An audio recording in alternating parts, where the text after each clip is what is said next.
Okay, so um, you're incorporated with the state. Congratulations, you're on your way. You're legally a business. You got all your licenses in place, and you're ready to make some money. Um, well, before you make money, you need somewhere to put that money. Having somewhere to house your funds and to keep up with your transactions as far as the money that you're collecting as a business is just as important as being in business. So you want to make sure that after you are incorporated and you've received your articles of incorporation, that you do your research and look up a banking institution that offers business checking or business savings products. Every bank will differ as far as what their qualifications are. Most banks are kind of standard. They want to make sure that you have an EIN number, that you have filed with the Secretary of State. They will ask for your articles of incorporation. Those are the things that the Secretary of State will provide for you.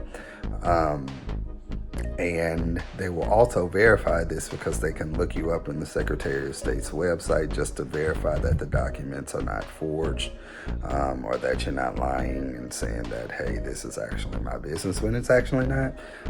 But it's about as standard as opening up a bank account as it possibly could. They'll ask you a couple of more additional questions about the nature of your business and what you do, and the kind of revenue that you're bringing in and all that good stuff. They may even ask you about credit products. If you're interested in credit products, they may offer some of those to you on the spot. So that's something that you need to be ready for too. I strongly recommend that you guys go get that business bank account and not to deposit funds that you receive from business activity into your personal accounts. Why is this important? It's just hard to separate business from personal when you're depositing business funds into a personal account.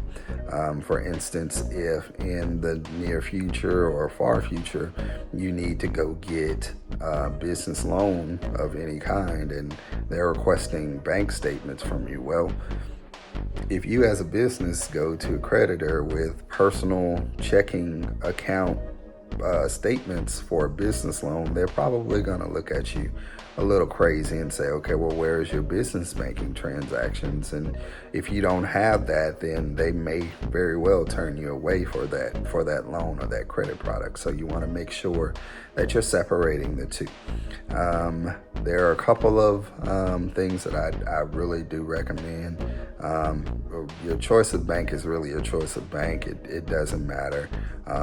Checking products are really universal. There are some banks that are starting to offer rewards for having banking products. I know Chase a while back, they were running a special. If you opened up a business account and you deposited so much money into the business bank account and it had an average daily balance of so much, after like 60 days or 90 days, they would give you a $400 bonus. So you kind of want to like search around because some of it could be to your benefit, and it's not money that you really have to work for. It's just you have to meet those specific requirements for you to be eligible for that bonus.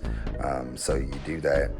I would recommend to everyone as well to create a PayPal account, a business PayPal account. Now we'll get into that a little bit later as far as why I recommend that, but just go do it. It's not going to cost you anything. There are no fees to having a PayPal account. They make money off of you using that account, but I would suggest you go get a PayPal account, and I'll tell you why in a little bit. Anyways, so we're taking progressive steps towards you being a successful business person and you separating your personal information from your business information. So you're well on your way. You've got your bank account started and we're ready to make money. What's next? Stay tuned for the next video.